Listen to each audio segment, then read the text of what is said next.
الحمد لله نحمده ونستعينه ونستغفره ونؤمن به ونتوكل عليه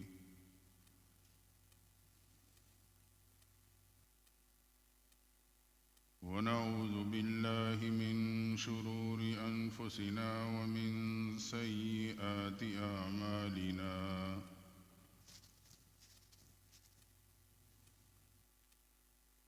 من يهده الله فلا مضل له ومن يضلله فلا هادي له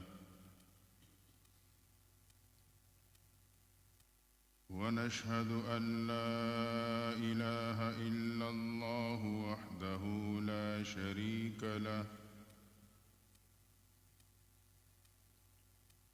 ونشهد أن سيدنا وسندنا ومولانا محمدا عبده ورسوله أرسله الله إلى كافة للناس بشيرا ونذيرا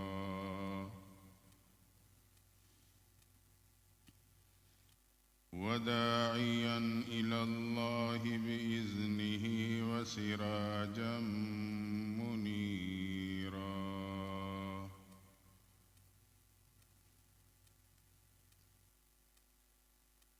أما بعد فأعوذ بالله من الشيطان الرجيم بسم الله الرحمن الرحيم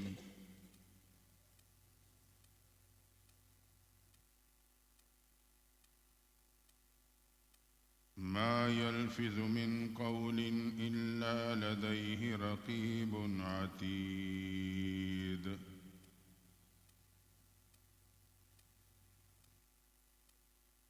سبحان ربك رب العزة عما يصفون وسلام على المرسلين والحمد لله رب العالمين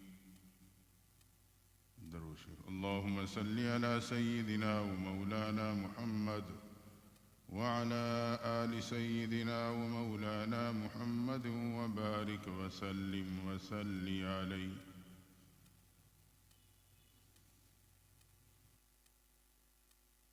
محترم سامعین،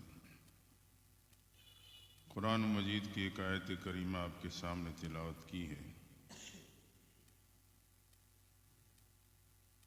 جس میں اللہ تبارک و تعالی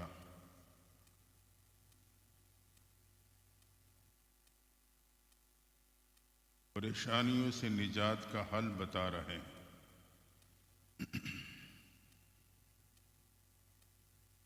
آج ہر شخص پریشان ہے، اس کے حل کی تلاش میں ہے لیکن وہ اسے مل نہیں رہا۔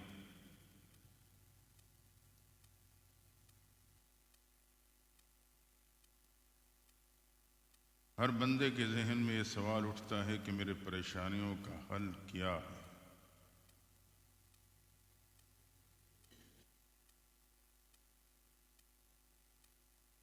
اللہ تعالیٰ نے فرمایا ما یلفظ من قول الا لدیہ رقیب عتید۔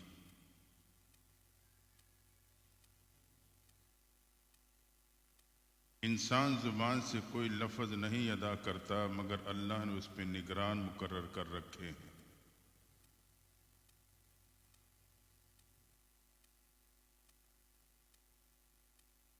ایک صحابی رسول پیغمبر صلی اللہ علیہ وسلم کی خدمت میں حاضر ہوئے،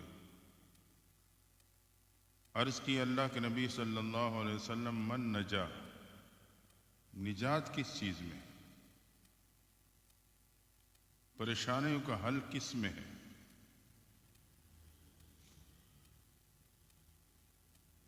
آپ نے ارشاد فرمایا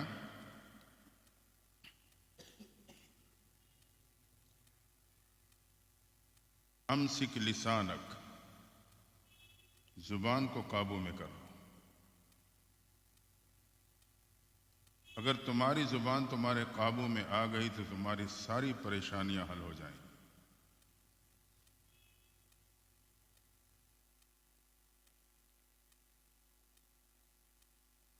پیغمبر صلی اللہ علیہ وسلم فرماتے ہیں کہ من کان یؤمن باللہ والیوم الآخر فلیقل خیرا،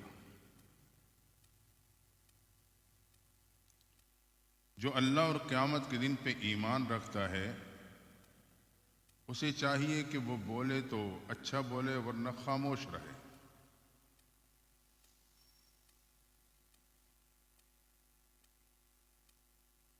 معلوم ہوا کہ زبان صحیح استعمال ہوگی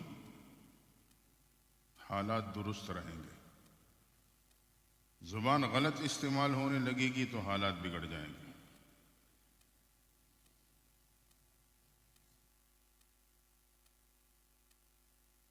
یک نکتہ پریشانیوں کا حل ہے کہ زبان کی نگرانی اور زبان کی حفاظت۔ آج اگر ہم اور آپ دیکھیں ہمارے گھریلو زندگی، معاشرتی زندگی میں زیادہ تر مسائل اور پریشانیاں وہ زبان کے غلط استعمال کی وجہ سے پیدا ہو رہی ہیں۔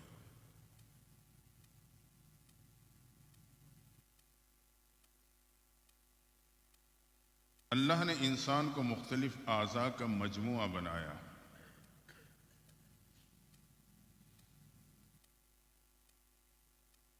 اگر یہ اعضاء سنور گئے تو انسان سنور جائے گا، اعضاء بگڑ گئے تو انسان بگڑ جائے گا۔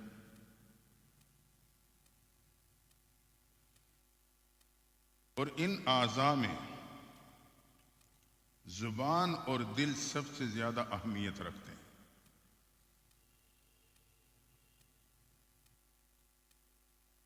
علماء نے لکھا ہے کہ حضرت لقمان حکیم کی سب سے پہلے دانائی والی بات یہ تھی، آقا نے کہا کہ وہ کون سے اعضاء ہیں جو سب سے زیادہ برے ہیں۔ آپ نے بکری ذبح کروائی، اس کی زبان اور دل پلیٹ میں رکھ کے مالک کے سامنے پیش کر دیا، مالک یہ سب سے برے اعضاء۔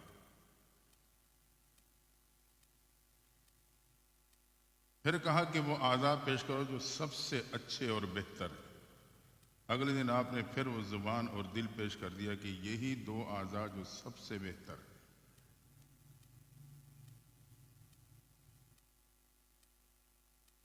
معلوم ہوا کہ اگر دل اور زبان سنور گئے تو تمام اعضاء سنور جائیں گے، اعضاء سنور گئے تو انسان سنور جائے گا۔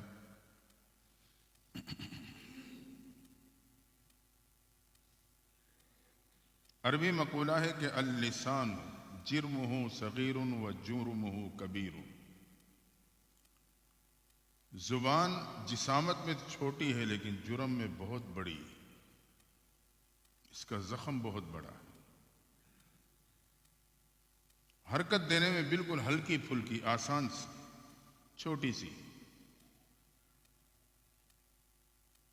لیکن جب یہ زخم لگاتی ہے وہ بہت بڑا ہوتا ہے۔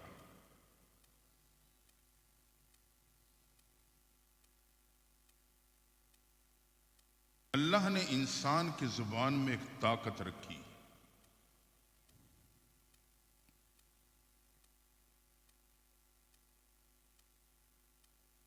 ایک کافر 100 سال شرک کرنے کے بعد اگر اسی زبان سے دل کی تصدیق کے ساتھ کلمہ پڑھ لیتا ہے، اللہ اس کے 100 سالہ شرک اور گناہوں کو معاف کر دیتا ہے۔ زبان نے صحیح حرکت کی، اس کے سارے گناہ معاف کر دیے، 100 سالہ شرک معاف۔ اتنی بڑی طاقت اللہ نے مسلمان کی زبان میں رکھی۔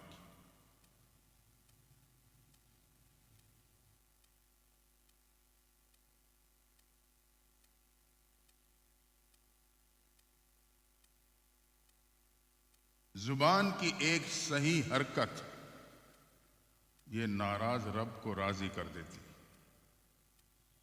صرف ایک صحیح حرکت، اور ایک غلط حرکت راضی رب کو ناراض کر دیتی۔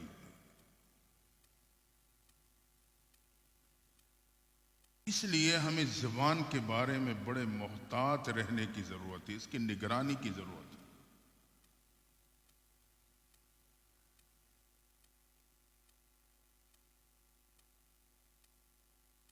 جیسے کہ ایک درخت اپنے پھل سے پہچانا جاتا ہے، میٹھا ہے، کڑوا ہے، پھیکا ہے، اسی طرح انسان اپنی بول سے پہچانا جاتا ہے، زبان کی حرکت سے اس کا تعارف ہوتا ہے، کن اخلاق کا مالک ہے، اچھے یا برے، کس مزاج کا مالک ہے۔ حضرت علی کا قول ہے کہ المرء تحت لسانہ، انسان کی شخصیت اس کے زبان کے نیچے ہے، جیسے یہ زبان اٹھے گی اس کی شخصیت کا پتہ لگ جائے گا۔ یہی وقار کا ذریعہ، یہی ذلت کا ذریعہ۔ اس لیے ہم اس کو ایک گوشت کا لوترا ٹکڑا نہ سمجھیں، اس کی اہمیت کو جانیں اور اس پہ نگرانی رکھیں۔ اللہ کہتا میں نے نگران مقرر کر رکھے ہیں، تم زبان سے کوئی بول نہیں بولتے مگر اس پہ نگران مقرر ہے۔ ہم یہ سمجھتے ہیں زبان سے نکلتا ہوا بول ہوا میں منتشر ہو کے ختم ہو گیا، رب کہتا ہے نہیں، فرشتے انہیں محفوظ کر لیتے ہیں۔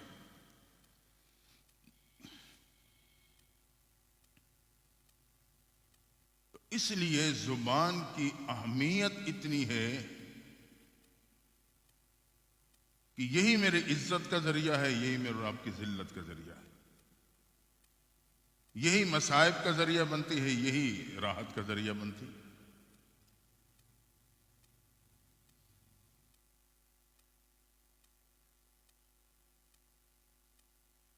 اگر کوئی انسان اخلاص کے ساتھ کسی پریشان حال کو تسلی کا جملہ کہہ دے، اس نے کسی کو دیکھا کہ وہ پریشان ہے، اس نے اپنی زبان سے اسے ایک تسلی کا جملہ کہہ دیا، فرمائے زبان کی یہ ایک حرکت قیامت کے دن اسے جنت کو جوڑا پہنا دے گی۔ اللہ اسے جنت کو جوڑا پہنائیں گے، تو نے میرے پریشان بندے کو تسلی کے جملے کہہ کے گوئے کہ اسے تسلی کا لباس پہنوایا تھا، آج میں تجھے جنت کا لباس پہنا رہا ہوں۔ یہ زبان کی طاقت و تاثیر۔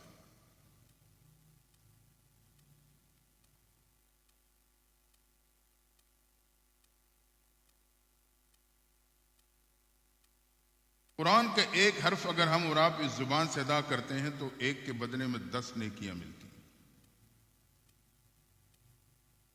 فَلَهُ عَشْرُ أَمْثَالِهِ۔ اور محبوب فرماتے ہیں میں یہ نہیں کہتا کہ الف لام میم ایک حرف ہے، الالف حرف واللام حرف والمیم حرف، بظاہر 3 حروف کا مجموعہ، حقیقت میں 9 حروف کا مجموعہ۔ الف پہ زبان تلفظ کرے گی تو 3 حروف ادا ہوں گے، الف لام میم، الف لام فا، الف۔ لام کو ادا کریں گے تو لام الف میم 3 کا مجموعہ، میم کو ادا کریں گے تو میم یا میم 3 کا مجموعہ۔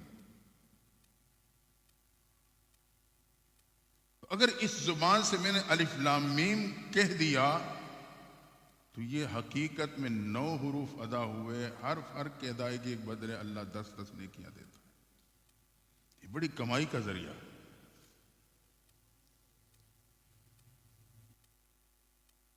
اسی سے میری دنیا بھی سنور سکتی ہے، اسی سے میری آخرت بھی سنور سکتی ہے، اور اسی زبان سے اپنی دنیا اور آخرت تباہ بھی کر سکتا ہوں۔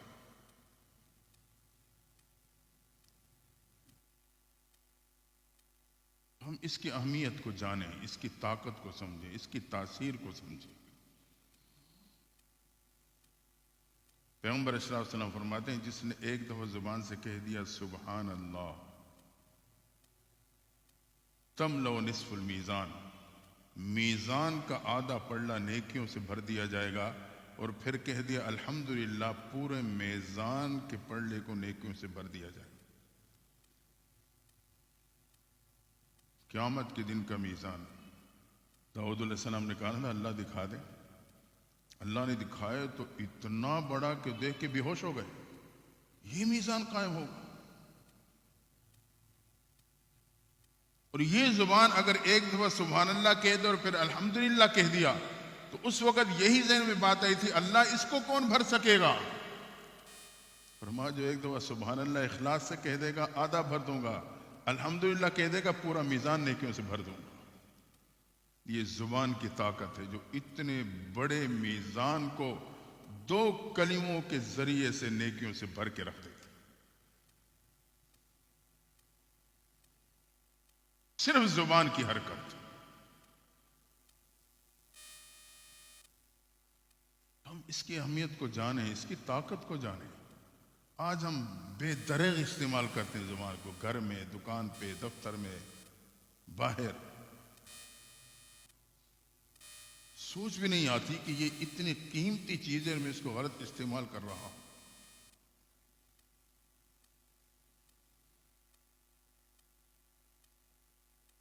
وہ میزان جو نہ بھرنے والا ہو، اس زبان سے دو کلموں کی برکت سے اللہ نیکیوں سے بھر دے.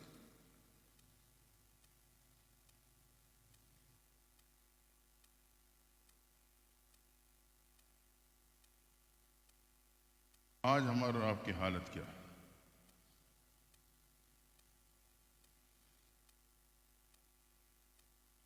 کچھ لوگ دوسروں کو خوش کرنے کے لیے زبان کو غلط استعمال کرتے ہیں.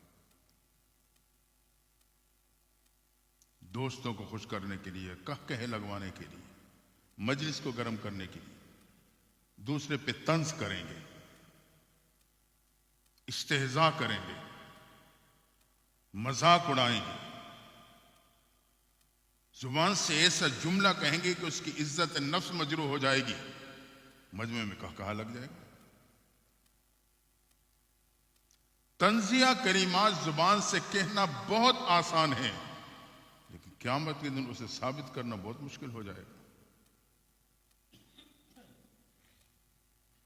بہت مشکل.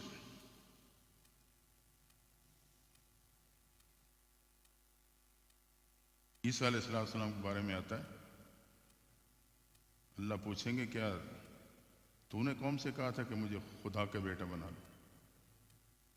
کہتے 500 سال تک حضرت عیسیٰ علیہ السلام پہ سخت طاری رہے گا.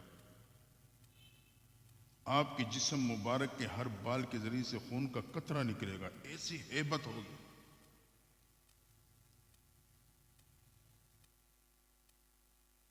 جو بات نہیں کہی اس حوالے سے یہ کیفیت. میرے اور آپ کی جو حالت ہے، تو اگر میرے سے پوچھ لیا گیا میری کیا حالت ہوگی؟ ہم سوچتے ہیں بس ٹھیک ہے جی، ہو جائے گا، چل جائے گا. جیسے یہاں کسی دفتر میں جاتے ہیں، آفیسر کے سامنے پیش ہوتے ہیں، بس ٹھیک ہے جی، معذرت کر لی، یہ ہو گیا کام ختم. نہیں، قیامت کے دن یہ معذرتیں قبول نہیں ہوں گی، یہ دنیا میں قبول ہو سکتی.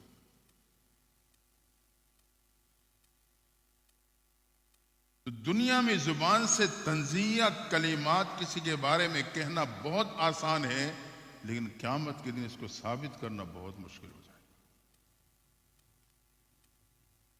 تو اگر یہ زبان کنٹرول ہو گئی تو میری مجالس غیبت سے بھی پاک ہو جائیں گی، میری زندگی جھوٹ سے پاک ہو جائے گی، چغلی سے بچ جاؤں گا، کسی پہ طنز کر کے عزت نفس کو مجروح کرنے سے بچ جاؤں گا، کہ میرے کسی جملے سے کسی کے وہ دل ٹوٹے جس میں رحمان بستا ہے.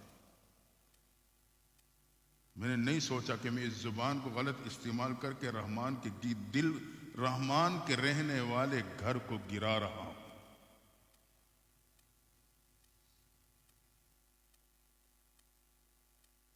اس لیے ہم تھوڑا سنجیدہ ہو کے اس کے بارے میں غور کریں. بہت ہی نازک مسئلہ ہے. تلوار انسان کے جسم پہ زخم لگاتی ہے، لیکن زبان اس کی چوٹ دل پہ لگتی ہے. دل پورے جسم میں ایک نازک سی چیز ہے. تلوار کی چوٹ جسم پہ لگتی ہے، زبان کی چوٹ براہ راست دل پہ جا کے لگتی ہے.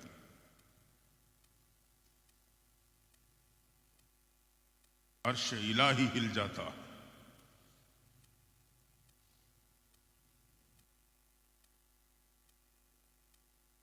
حدیث میں آتا ہے، پیغمبر صلی اللہ علیہ وسلم ارشاد فرماتے ہیں کہ میں نے جہنم میں عورتوں کی کثرت دیکھی معراج کی رات.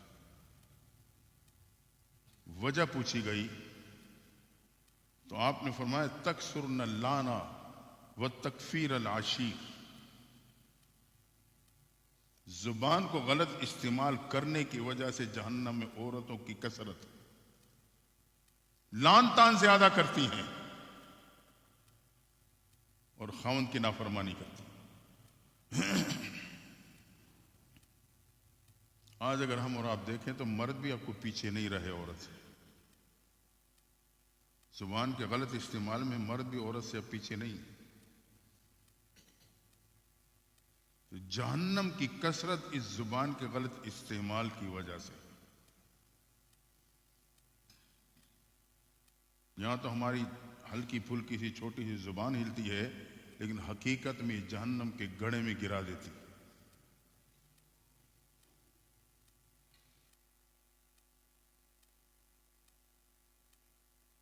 ایک موقع پہ پیغمبر صلی اللہ علیہ وسلم نے فرمایا، صحابہ اپنے ماں باپ کو گالیاں مت دو۔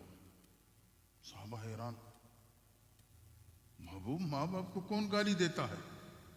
وہ الگ بات ہے کہ آج وہ زمانہ آ گیا ہے کہ براہ راست ماں باپ کو اولاد گالی دیتی ہے۔ صحابہ کو تعجب ہوا، محبوب ماں باپ کو کون گالیاں دیتا ہے؟ فرمایا تم دوسروں کے بڑوں کو گالی دو گے، وہ تمہارے بڑوں کو گالی دے گا۔ یہ ایسے ہی ہے جیسے تم نے اپنے بڑوں کو گالی دی ہے، کیونکہ ذریعہ تم بنے۔ یہ زبان کا کام ہے۔ جب میں دوسرے کے بڑوں کو پونوں گا، انہیں برا بلا کہوں گا، گالیاں دوں گا، بکوں گا، اس کی بھی زبان ہے۔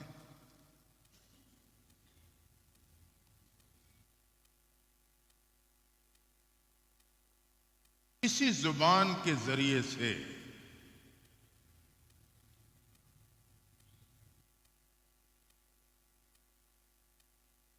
دو بول کے بولنے سے اجنبی حیات رفیقہ بن جاتی ہے۔ اس کی پاور دیکھیں، ایجاب و قبول ہوا، پوری زندگی کے ساتھی بن گئی۔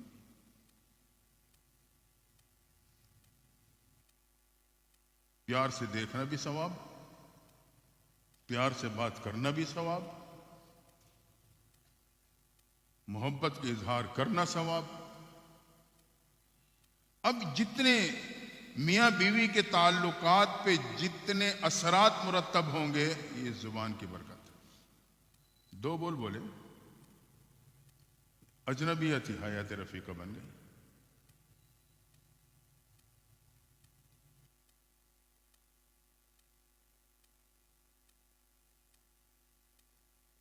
علماء نے لکھا ہے،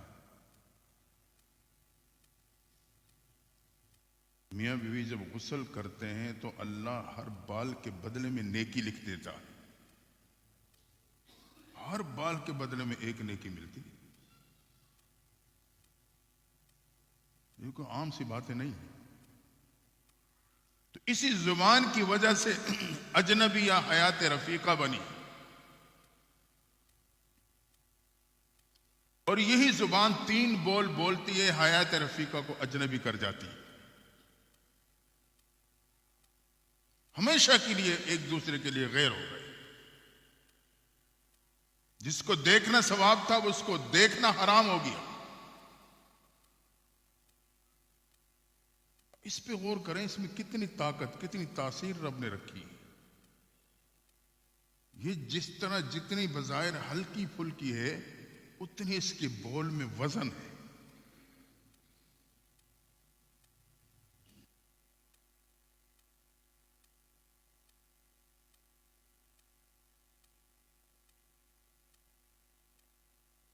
پیغمبر صلی اللہ علیہ وسلم سے ایک اور موقع پہ سوال ہوا، محبوب جہنمیوں کی کثرت کس بنیاد پہ ہوگی؟ فرمایا ما بین لحیہ و ما بین رجلہ، دو چیز۔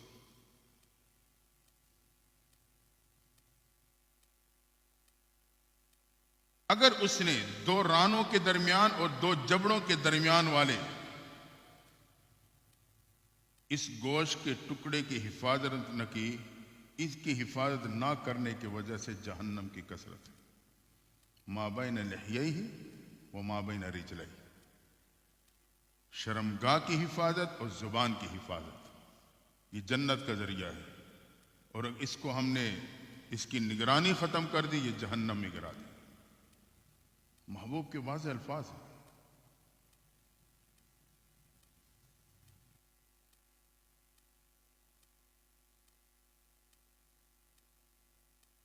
پیغمبر صلی اللہ علیہ وسلم کو 2 قبروں پہ گزر ہوا، قدم مبارک روکے، صحابہ ساتھ، فرمایا میرے صحابہ ان دونوں قبروں پہ عذاب ہو رہا ہے، اللہ نے منکشف کر دیا۔ یہ علم غیب نہیں ہے۔ علم غیب اسے کہتے ہیں جو بغیر کسی سبب کے حاصل ہو۔ ایک بات۔ اگلی بات، علم کے حصول کے سبب جہاں زبان ہے چکنے سے، کان ہے سننے سے، ناک ہے سونگھنے سے، آنکھیں دیکھنے سے، ہاتھ ہے مس کرنے سے، یہ علم کا ذریعہ بنتے ہیں۔ عقل ہے سوچنے سے، سب سے بڑا ذریعہ حصول علم کا وہ وحی ہے۔ وہی یہ علم حاصل ہونے کا ذریعہ ہے، سب سے اعلیٰ۔ تو اللہ وحی کے ذریعے سے بتلاتا تھا، تو وہ علم سبب کے ذریعے سے ہے، اس لیے وہ علم غیب نہیں ہے۔ علم غیب صرف اور صرف اللہ کی ذات کا علم ہے، جو بغیر کسی سبب کے۔ رب پہ کوئی وحی تھوڑی نازل کرتا ہے۔ آج ہم ناسمجھی کا شکار ہیں۔ ایک موقع پہ آئے تھے 2-4 ساتھی، تو بات چلی، ان کو یہ پتہ ہی نہیں تھا کہ یہ وحی بھی کوئی سبب ہے حصول علم کا۔ وہ کہتے تھے حضور کو، کہنے لگے کہ حضور تو عالم الغیب تھے، غیب کے واقعات بتائیں، موسیٰ علیہ السلام کے، عیسیٰ علیہ السلام کے، یوسف علیہ السلام کے۔ یہ تو ان کے سامنے واقعات نہیں آئے، انہوں نے ساری غیب کی باتیں بتائی ہیں۔ رب کہتا ہے ذالک من انباء الغیب نوحی الیک، یہ غیب کی خبریں ہیں لیکن میں نے وحی کر کے بتائی ہیں۔ جب انہیں یہ بتایا تو کہنے لگا اچھا وہی بھی سبب ہے؟ وہی تو سب سے اعلیٰ سبب ہے حصول علم کا۔ اس لیے کہ دنیا کے ساتھ ساتھ علماء کے قریب رہنا ہی بہت ضروری ہے۔ بہرحال 2 قبروں کے حالات اللہ نے منکشف کر دیا۔ آپ نے فرمایا صحابہ ان دونوں قبروں پہ عذاب ہو رہا ہے، عذاب بہت بڑا ہے، لیکن جو وجہ بنی ہے اس کو یہ صاحب قبر چھوٹا سمجھتے تھے۔ ایک پہ عذاب تو پیشاب کی چھینٹوں سے حفاظت نہ کرنے کی وجہ سے،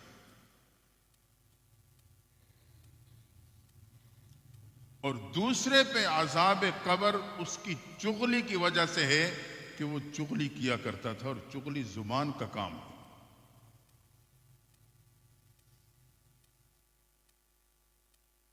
چغلی غیبت سے بھی اگلا قدم ہے، اگلی کیٹیگری۔ غیبت اور چغلی میں فرق یہ ہے، غیبت یہ ہے کہ میں کسی کے سامنے کسی کو برا کہوں، بس صرف اسے برا ثابت کرنے کے لیے۔ چغلی یہ ہے کہ میں کسی کے سامنے کسی کو برا کہوں اس نیت سے کہ یہ اس کو تکلیف پہنچائے، اچھا یہ ایسا بندہ ہے، میں دیکھ لیتا ہوں اس کو۔ صرف برا ثابت نہیں کرنا، اسے تکلیف پہنچانا بھی مقصود ہے، یہ چغلی ہے، اور چغلی عذاب قبر کا ذریعہ ہے۔ جبکہ غیبت اتنا سخت عمل ہے، حدیث میں آتا ہے کہ ماں سے زنا کرنے سے بھی زیادہ بدتر ہے غیبت، تو چغلی کا پھر کیا حال ہوگا؟ ہم نے ان گناہوں کو عام سے سمجھ لیا ہے۔ تو چغلی انسان کی زبان کا فعل ہے، تو اگر اس زبان کو میں نے غلط استعمال کیا تو یہ میری قبر کو جہنم کا گڑھا بنا دے گی، اگر اسی زبان کو صحیح استعمال کرتا رہا تو اس کی وجہ سے میری قبر جنت کا باغیچہ بن جائے۔ اتنے بڑے بڑے فیصلے اس زبان کی حرکت پہ ہوتے ہیں جو کبھی میں نے سوچا بھی نہیں ہوگا۔ اتنے بڑے بڑے فیصلے رب اس زبان کی حرکت پہ کرتا ہے، صحیح یا غلط استعمال ہونے کی وجہ سے۔ اگر میں نے اس کی حفاظت کر لی تو یہ میری نجات کا ذریعہ ہے، دنیا میں بھی آخرت میں بھی۔ دنیاوی معاملات میں بھی، دینی معاملات میں بھی بہت اہم ہے زبان۔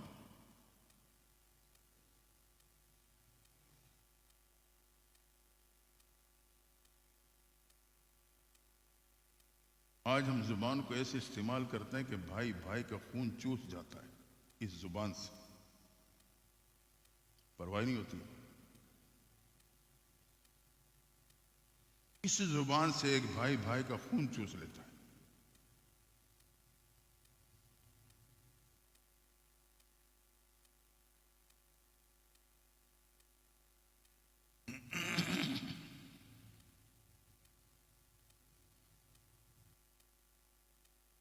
زبان کی لغزش، یہ پاؤں کی لغزش سے زیادہ خطرناک ہے۔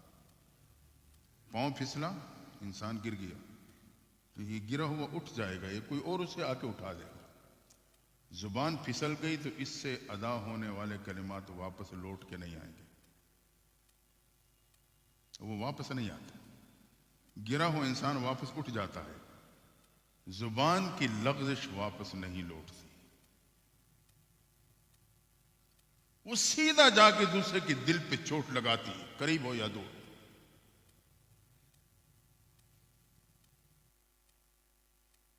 اس لیے پاؤں کے پھسلنے کے نسبت زبان کی نگرانی زیادہ ضروری ہے۔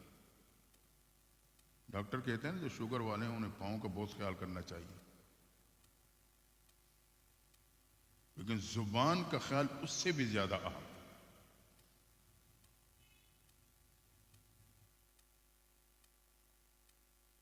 جسم کی بیماری اور زخم وہ تو جسمانی موت مار دے گی نا، آخر کار نتیجہ اینڈ یہی ہوگا، لیکن زبان کی چوٹ یہ ایمانی موت مار دیتی ہے۔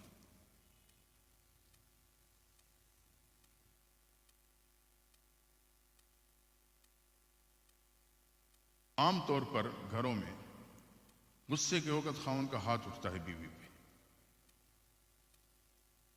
یاد رکھنا، اگر تو وہ بیوی خاموش رہ گئی، زبان کو خاموش رکھا، تو خاوند کو شرمندہ ہونے پہ مجبور کر دے گی۔ خدا نہ خواستہ خاوند کے ہاتھ اٹھنے کے مقابلے میں بیوی کی زبان اٹھ گئی، وہ ان رشتوں کو کاٹ کے رکھ دے گی جو تلوار سے بھی نہیں کٹتے، اتنی تیز ہے زبان۔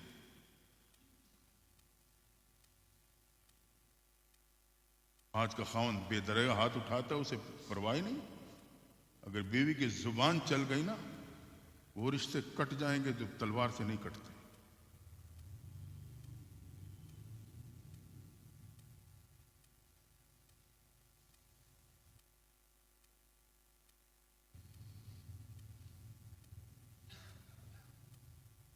اس لیے ہم اور آپ اپنی زبان کی نگرانی رکھیں ہر وقت، گھر میں باہر، زبان کی حفاظت۔ محبوب نے یہ فرمایا تھا صحابی سے، نجات کا حل ڈھونڈتے ہو امسک لسانک، زبان کو قابو رکھ لو، نجات مل جائے گی پریشانیوں سے۔ معلوم ہوا تمام تر پریشانیوں کا بنیادی ذریعہ وہ میرے آپ کی زبان کا غلط استعمال۔ دیکھ لیں خاندانی، گھریلو، برادری، معاشرے میں جتنے مسائل ہیں، اگر آپ پیچھا کریں گے آخر کا اینڈ زبان پہ آئے گا۔ زبان پہلے چلتی ہے، ہاتھ بعد میں چلتے ہیں۔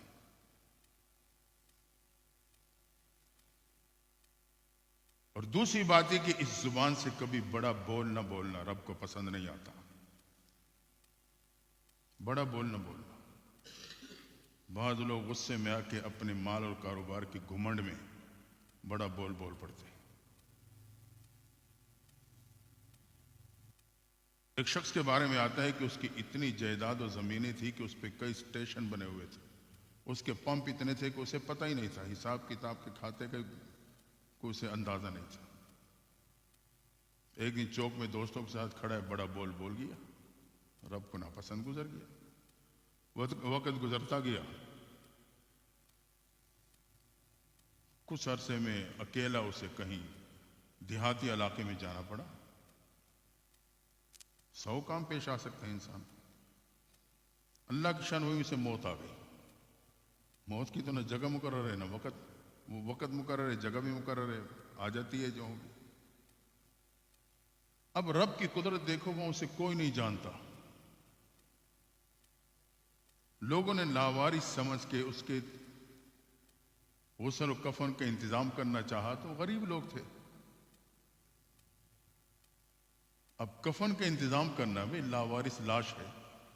کہتے ہیں اس کی جس کی اتنی جائیداد تھی کہ حساب کتاب کا اندازہ نہیں تھا، اس کے کفن لینے کے لیے مسجد میں باقاعدہ چندے کا اعلان کیا گیا.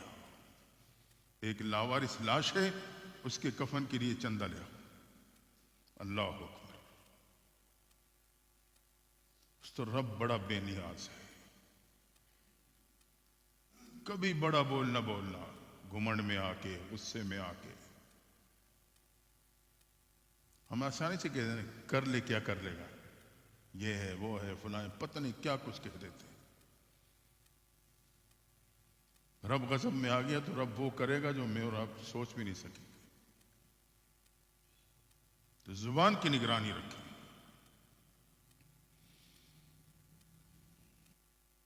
بے نیازی کی گفتگو سے بچیں. جیسے مجھے تو کسی کی پرواہ ہی نہیں، بعد تو ہم ایسی گفتگو بھی کر لیتے ہیں. رب بڑا بے نیاز ہے، بڑا بے نیاز ہے. اس وہ ہے بے نیاز جسے کسی کی پرواہ نہیں، کسی کی ضرورت نہیں ہے اسے. میں اور آپ تو ضرورت مند ہیں، کسی کی بھی کسی وقت ضرورت پڑ سکتی ہے مجھے. تو بے نیازی والی گفتگو بھی، بڑا بول بھی نہ بولے، بے نیازی والی گفتگو بھی نہ کرے. سب سے بڑا بے نیاز اللہ کی ذات. ہم تو دو چار گالیاں دے کے کہتے ہیں کر لے جو کرنا ہے. رب بڑا بے نیاز ہے. ظلم کروں گا تو وہ بے نیازی پہ اتر آئے تو کوئی مجھے بچا نہیں سکے گا. اللہ اتنا بے نیاز ہے کہ وہ اندر والے کو باہر، باہر والے کو اندر کھڑا کر دیتا ہے. ٹیبل کی ادھر والے کو ادھر، ادھر والے کو ادھر بٹھا دیتا ہے. مانگنے والے کو دینے والا، دینے والے کو مانگنے والا بنا دیتا. اور یہ تماشے دنیا نے دکھائے ہیں لوگوں کو. فیکٹری کا مالک ملازم بنا، ملازم فیکٹری کا مالک بن گیا. ایک میاں بیوی کے بارے میں آتا ہے. بیوی سخی مزاج تھی، خاوند بخیل طبیعت کا تھا. جنرل سٹور تھا اس کا، بڑا اچھا سلسلہ چلتا تھا، اچھا سرکل تھا.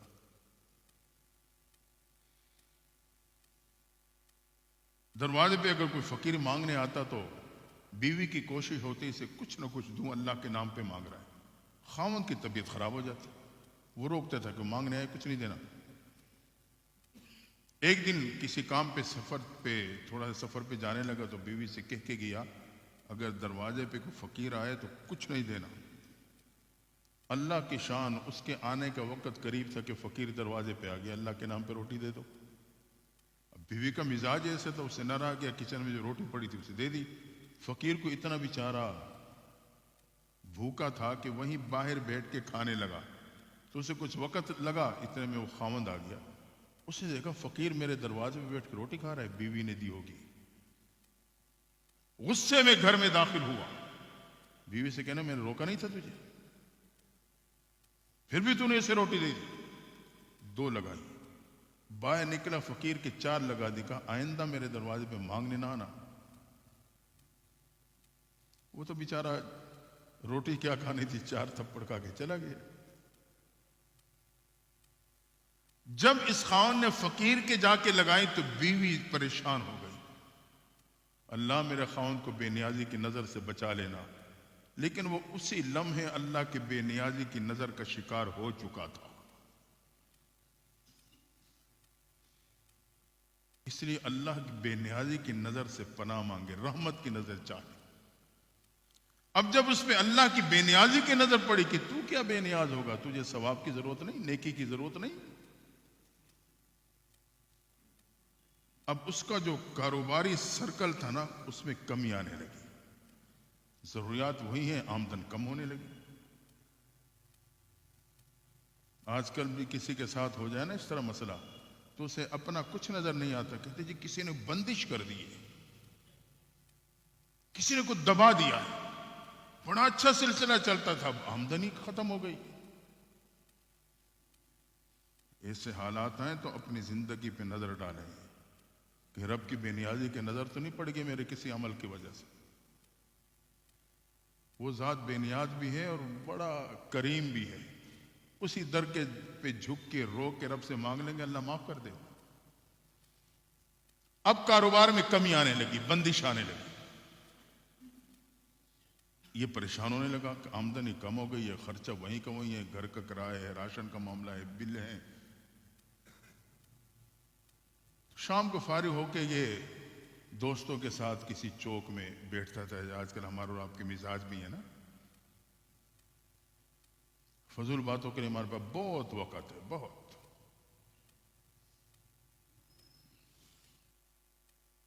اب جب پریشان رہنے لگا تو جہاں یہ بیٹھتا تھا وہاں مختلف لوگ بیٹھتے تھے، ایک دو دوست تھے، دو چار ویسے ہی وہاں بیٹھ جاتے تھے، گپ شپ چلتے، تو یہ اپنی پریشانی کا تذکرہ کرتا،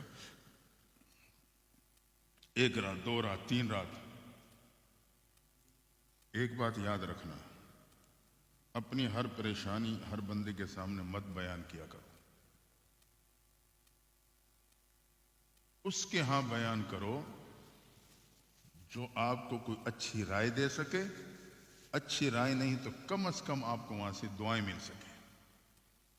ہر ایک کے سامنے بیان کر کے اپنے آپ کو مظلوم ثابت کرنے کی ضرورت نہیں ہے، اس کا نقصان ہے بہت زیادہ، میں آپ کو بتاتا ہوں۔ یہ بھی اپنی اس پریشانی کا تذکرہ کرتا تھا، جی بس گھر کے خرچہ پورے نہیں ہو رہے، یہ ہے وہ ہے، فلاں فلاں۔ وہاں ایک بے دین مزاج کا بندہ بھی اس میں بیٹھتا تھا۔ سارے مزاج ایک تو نہیں ہوتے نا، ہوتے ہیں جو ان کا ذہن دین کے موافق کیا کہ مخالف ہوتا ہے۔ اس نے ایک دن کہہ دیا، اسے معلومات تھی بھائی اس کی اولاد بھی نہیں ہے، بیوی سے بنتی بھی نہیں ہے، اس نے کہا یار تو جو اتنا پریشان ہے تو بیوی کو طلاق دے دے، گھر کے خرچے تیرے ختم ہو جائیں گے، اکیلا بندہ ہے، دکان سے تو اپنا پیٹ تو بآسانی پال لے گا۔ اب یہ قطرہ تھا جو پڑ گیا، اس وقت تو اس نے جھٹک دیا، نہیں یار ایسی بات نہیں۔ مہینہ گزرا، جب بل آئے راشن کا، بجلی کا، گیس کا، کرایہ، ادھر آمدنی کی پوزیشن کم سے کم تر ہو رہی ہے، پھر پریشان ہوا، وہی قطرہ حرکت میں آتا، یہ پھر جھٹک دیتا، اگلے مہینے پھر، اگلے دو چار مہینے تو ایسے گزرے، آخر کار وہی قطرہ شیطان نے مزین کر کے دل میں اتار دیا، اور اس نے فیصلہ کر لیا کہ یار واقعی گھر کے خرچوں سے یوں ہی بچ سکتا ہوں، ویسے بھی بنتی تو ہے نہیں، اولاد بھی نہیں ہے۔ اس نے اپنے آباد گھر کو طلاق دے کے برباد کر دیا، بیوی کو طلاق دی تھی، بھئی اپنا پیٹ تو پال ہی لوں گا دکان سے۔ اسے کیا پتا تھا بے نیازی کی نظر پڑی ہے، اب میرے کہیں بھی پاؤں نہیں جمیں گے۔ اصل میں ہم اپنے آپ کو دیکھتے نہیں کہ میرے اپنا قصور، اپنے گناہ۔ مختصر یہ کہ کاروبار میں اسی طرح تنگی آتے آتے قرضے پہ مال دکان میں ڈالنے لگا۔ اب جب قرضے کا معاملہ بڑھا تو قرض دار دکان پہ آ کے قرضہ مانگتے، اس کے بعد کچھ ہوتا نہیں، یہ اور پریشان ہوا۔ اس نے کیا کیا، خاموشی کے ساتھ دکان کسی اور کے ہاتھوں فروخت کر دی، یہ سوچ کے کہ یار میں دکان خاموشی سے فروخت کر دیتا ہوں، دوسرے بستی میں جا کے بھیک مانگ کے اپنا پیٹ پال لوں گا، اکیلا بندہ ہوں، کسی کو کیا پتہ چلے گا میں کون ہوں۔ دکان فروخت کی اور دوسری بستی علاقے میں جا کے بھیک مانگنے لگا۔ ادھر اس فقیر کو جس کو اس نے دو چار لگائی تھی، ظلم کیا تھا، اس پہ اللہ کی رحمت کی نظر پڑ گئی تھی۔ اسی لمحے مظلوم پہ اللہ کی رحمت کی نظر ہوتی، جو رحمت کی نظر پڑی تو اس کے حالات تنگی نہیں بہتری کی طرف پلٹنے لگے۔ کچھ دوستوں نے کہا یار تو اچھا بھلا سمجھدار بھی ہے، جوان ہے، تو یہ مانگنا چھوڑ، ہم تجھے کچھ کام کر کے دیتے ہیں۔ اس نے کہا یار یہ تو بہت اچھا ہو جائے گا، میں خود انتہائی مجبور ہو کے، گھر میں بوڑھے ماں باپ ہیں اور کوئی ہے نہیں، میں ہمارے پاس اتنا پیسہ بھی نہیں ہے کہ میں کوئی تھوڑا بہت کام شروع کر لوں، میں تو مجبوراً مانگ رہا تھا۔ انہوں نے کھوکا بنا کے دیا، کچھ روزمرہ کے سامان ڈال دیا، اس نے بیٹھ کے خوب محنت کی، پورا وقت دیا، اللہ کے شان کچھ ہی عرصے میں محلے والوں کی ضروریات اس سے وابستہ ہو گئی، کھوکے سے دکان بنی، دکان سے ایک اچھا سلسلہ چل پڑا۔ اب ماں باپ نے سوچا بیٹا اپنے پاؤں پہ کھڑا ہو گیا ہے، عمر بڑھ رہی ہے، اس کے لیے کوئی رشتہ تلاش کریں۔ اللہ کی شان، تو رب کے کیا فیصلے ہوتے ہیں ہم نہیں جانتے۔ ماں باپ اسی خاتون کے گھر پہنچ گئے جس کو پہلے طلاق ہو گئی تھی۔ دونوں خاندانوں کے مزاج ملے، تازہ کما کے تازہ کھانے والے، مختصر ہے کہ وہیں رشتہ ہوا، شادی ہو گئی۔ اب بیوی تو پہلے سخی مزاج تھی، خاوند بھی اسے سخی مزاج ملا۔ بھئی کوئی مانگنے آئے تو خالی نہ جانے دینا۔ ایک دن خاوند کمرے میں ہے، بیوی کچن میں ہے، دروازے پہ صدا لگ گئی، اللہ کے نام پہ روٹی دے دو۔ بیوی نے جو کھانا تھا وہ اٹھایا، پردے سے دینے لگی، تو جب ہاتھ آگے بڑھایا، پردہ ہٹا تو اس بیوی نے کہ جو مانگنے والے پہ نظر پڑی تو ایک چیخ ماری، بے ہوش ہو کے گھر کے صحن میں گر گئی۔ خاوند دوڑ کے کمرے سے باہر ہے، کیا ہوا؟ بیوی کو اٹھایا، سائے میں لٹایا، پانی پلایا، چیٹیں ماری، وہ کچھ ہوش میں آئی، اٹھ کے بیٹھی۔ کہا اللہ کے بندی کیا ہوا؟ اس نے کہا نہ پوچھا، میں نے رب کی قدرت کا ایسا کرشمہ دیکھا کہ میرے سے برداشت نہ ہو سکا۔ کیا دیکھا؟ کہ لگا میرا وہ پہلا خاوند فقیر بن کے میرے دروازے پہ کھڑا بھیک مانگ رہا تھا۔ اس موجودہ خاوند نے کہا اللہ کی بندی اس سے بڑھ کے اللہ کی قدرت کا کرشمہ بتاؤں؟ اٹھ کے بیٹھ گیا، ہاں ضرور بتاؤ۔ کہنے لگا وہ فقیر جو پہلے تیرے دروازے پہ آیا کرتا تھا، آج وہ خاوند کے حیثیت سے گھر میں تیرے سامنے کھڑا ہے۔ رب کتنا بے نیاز، اندر والے کو باہر کھڑا کر دیا، باہر والے کو اندر کھڑا کر دیا۔ رب اتنا بے نیاز ہے، اس لیے رب کی بے نیازی سے ڈرے، زبان کو غلط استعمال ہونے سے بچائیں، بڑے بول سے بچے، بے نیازی گفتگو سے بچیں۔ اللہ جب بے نیازی پہ آتا ہے پھر پاؤں نہیں جم پاتے، ڈرا کرے اللہ کی بے نیازی کی نظر نہ پڑ جائے۔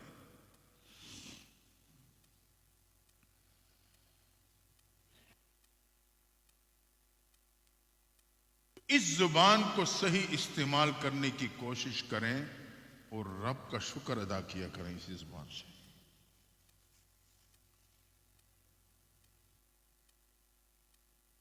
شکر ادا کرنے کا ایک آسان طریقہ بتا دوں۔ پیغمبر صلی اللہ علیہ وسلم نے کلمات بتلائے شکر ادا کرنے کے، کہ اگر یہ کلمات تم صبح شام 7 مرتبہ پڑھو گے، میں قیامت کے دن ہاتھ سے پکڑ کے تمہیں جنت میں لے جاؤں گا۔ کتنا سستا سودا ہے۔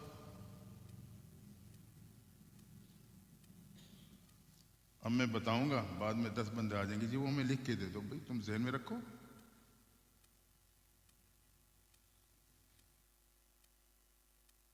پیغمبر صلی اللہ علیہ وسلم نے فرمایا جو صبح شام 7 مرتبہ یہ کلمات پڑھتا ہے، رضیت باللہ ربن وبمحمد نبیا وبالاسلام دینا، فرمایا یہ اللہ کا شکر ہے اور اس کی برکات یہ ہے کہ قیامت کے دن تمہیں ہاتھ سے پکڑ کے ساتھ جنت لے جاؤں۔ صبح شام کہتا اللہ میں تیری ربوبیت پہ راضی ہوں، خوش ہوں، محبوب کے اپنے نبی ہونے پہ خوش ہوں، اور اس بات پہ خوش ہوں تو نے ہمارے لیے دین اسلام کو پسند کیا ہے۔ رضیت باللہ ربن وبمحمد نبیا وبالاسلام دینا، یہ کلمات ہم زبان سے پڑھیں گے، اللہ تعالیٰ مجھے اور آپ کو اس پہ اتنا بڑا اجر عطا فرمائے۔ تو ہم اس زبان کو صحیح استعمال کرنے کی کوشش کریں۔ اب صبح شام کیا ٹائم لگتا ہے اس میں؟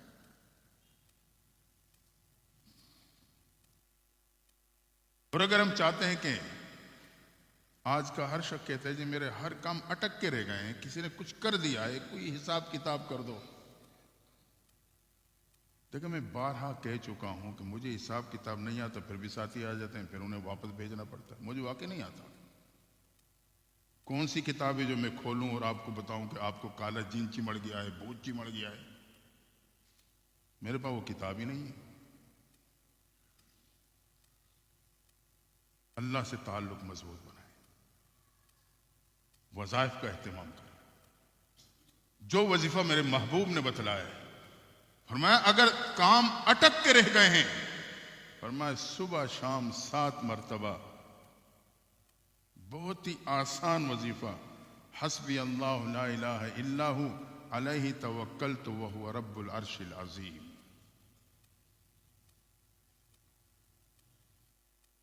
یاد نہ ہو تو آپ کو یہ ساتھی ریکارڈنگ سے آپ کو دے دے گا۔ حسبی اللہ لا الہ الا ہو علیہ توکلت وہو رب العرش العظیم۔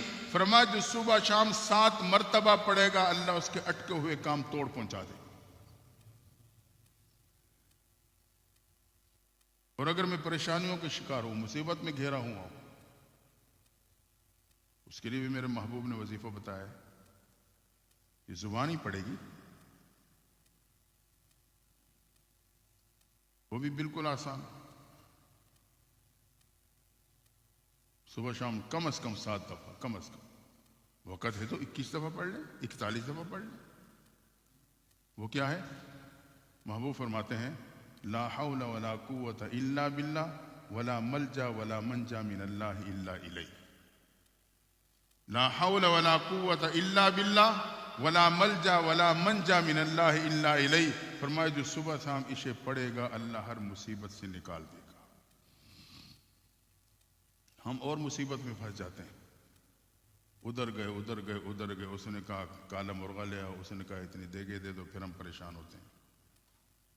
ہم نے خود اپنے آپ کو مصیبت میں ڈالا ہے نا۔ رب کو چھوڑ کے جائیں گے در در پہ تو یہی کچھ ہوگا نا۔ رب سے تعلق مضبوط بنا لیں، تعویذ نہیں، وظائف کی عادت ڈالیں۔ میں تعویذ کی مخالفت نہیں کر رہا ہوں، وظائف کی عادت بنائے۔ وظیفہ وہ ہمارے سے ہوتا نہیں، جی بس وظیفہ تو نہیں کر سکتا، کوئی تعویذ دے دو، کوئی چھو منتر ہو جائے، میرے سارے کام بن جائے۔ آپ دکان پہ نہ جاؤ، گھر بیٹھے رہو، کیا آپ کمائی کر لو گے؟ تو ہم سمجھدار ہیں، اپنے آپ کو سمجھائیں۔ بہرحال زبان کا صحیح استعمال، پریشانیاں بھی ٹل جائیں گی، مشکلات بھی ختم ہو جائیں گی، ضروریات بھی پوری ہو جائیں گی۔ اس زبان کو ہم وظائف کی عادت ڈالیں۔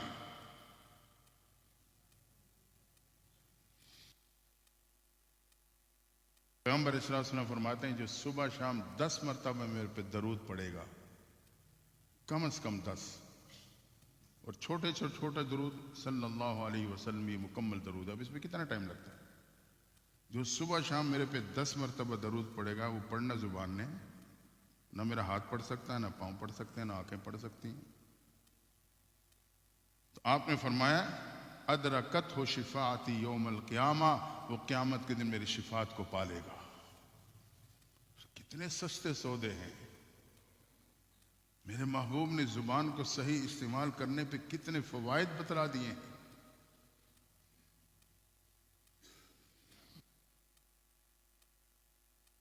اگر کسی پریشانی مصیبت کے وقت میرے زبان سے یہ کلمات ادا ہو گئے، انا للہ و انا الیہ راجعون، فرمایا اللہ تعالیٰ اس کے گناہوں کو معاف کر دیتا ہے۔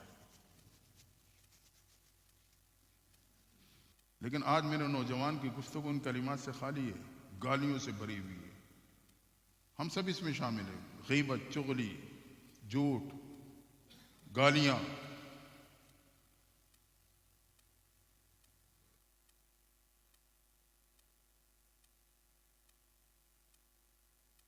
اسی زبان سے اگر میں نے ایک دفعہ اخلاص سے سبحان اللہ کہہ دیا، آپ علماء سے سنتے ہیں، تو جنت میں اللہ تعالیٰ ایک درخت لگوا دے گا۔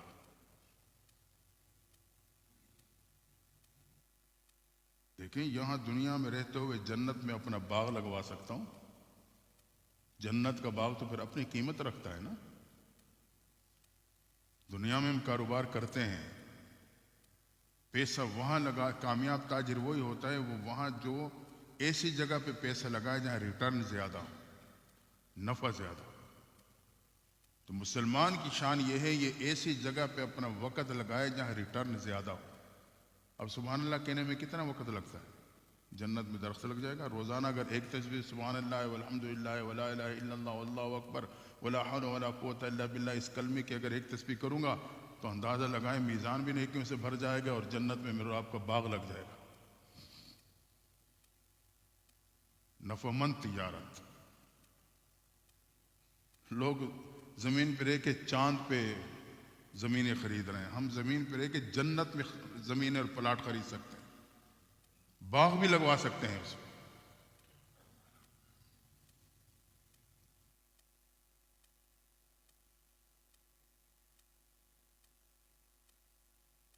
گناہوں کی زندگی بسر کی,